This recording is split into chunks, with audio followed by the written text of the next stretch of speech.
It's Platt, and today I try an Oktoberfest beer brewed in Bavaria that doesn't participate in Oktoberfest. That's next to Platt's Beer of the Week.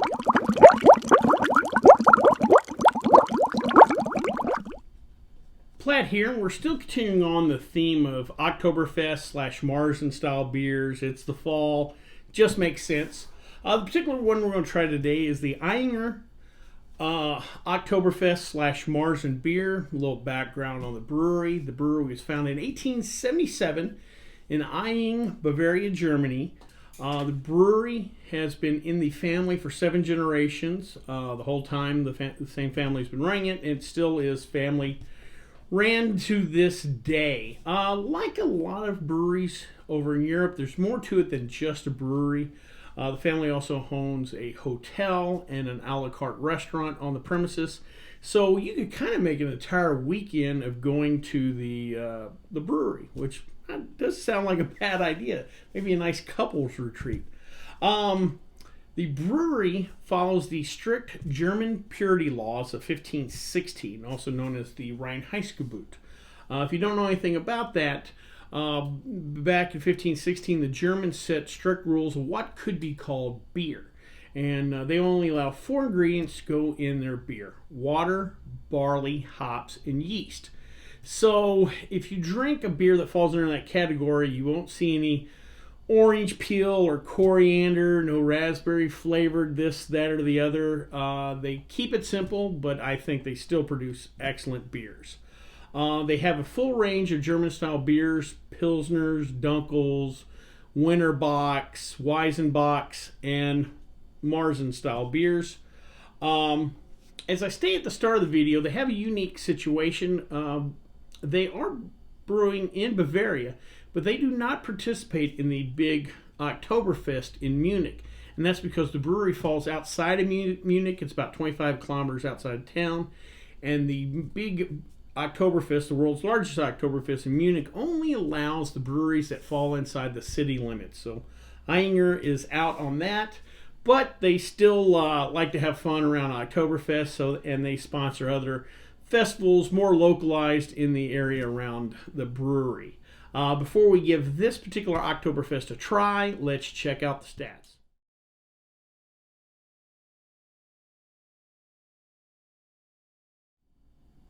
Well, all right, since we've been talking about Oktoberfest beer so much lately, I thought I maybe should let you in on what is Oktoberfest, or how it came about. Maybe some of you out there don't know the story. The first Oktoberfest was in 1810. It actually wasn't, quote unquote, an Oktoberfest. It was a celebration of a wedding. King Ludwig got married in the fall of 1810 and decided, instead of just inviting friends and family, he invited the entire city of Munich to the wedding. So besides a big wedding and reception, they ended up having a giant festival, including horse races, to celebrate the king's marriage. Everybody decided, well, man, we had so much fun, let's do this again next year. And they came back in 1811 and did it again, this time adding a show to the festivities. And as they say, the rest is history. And we're still celebrating today. So thank you, King Ludwig, for giving us Oktoberfest. Let's go ahead and try this beer real quick before I pop her open.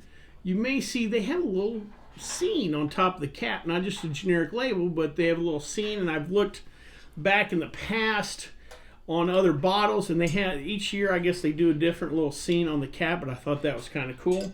Let's give this beer a try.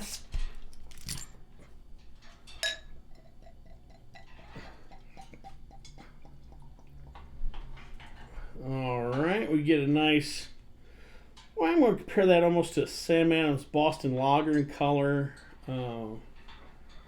Nice lighter amber. We got a thin, very light khaki head. Let's give her a smell. Again, that malt is up front. Not a lot of hops there.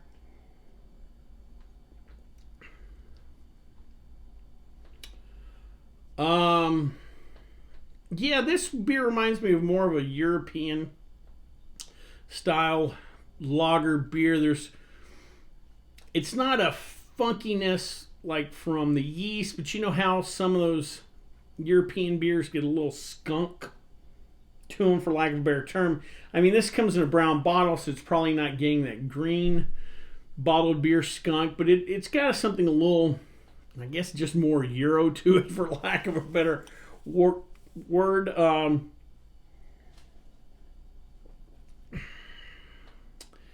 This beer is a little lighter in body than the one we tried from Left Hand Brewing, the Oktoberfest.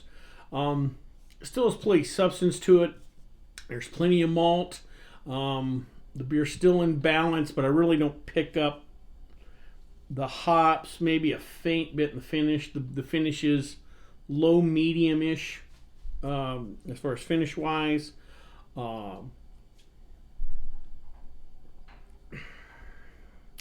Overall good beer. I guess maybe in my mind, this is what I think a lot of people would think more of a German beer, or again, it kind of fits in more of that European mold. I think this is what people would think if they've never tried Oktoberfest style beer. I think this may be more what they think it would be. Overall, yeah, no, nice sipper. I'm going to say, out of the Oktoberfest I've tried so far, this might be on the lower end. It's not my favorite of those. It's probably my least favorite of them so far, but still drinkable. If somebody's buying, I will drink it. But like I said, it has a little bit of that European lager funkiness that you may or may not like. I'm not the biggest fan, but overall, nice beer. Well, I hope you liked this video. If you did, please subscribe down below. Also, please like the video because it lets YouTube know we're putting out good content. If you have any questions, comments, concerns, or suggestions for beers I should try, please leave them in the comment section, or you can always contact me on the Twitter page. Till next time, bottoms up.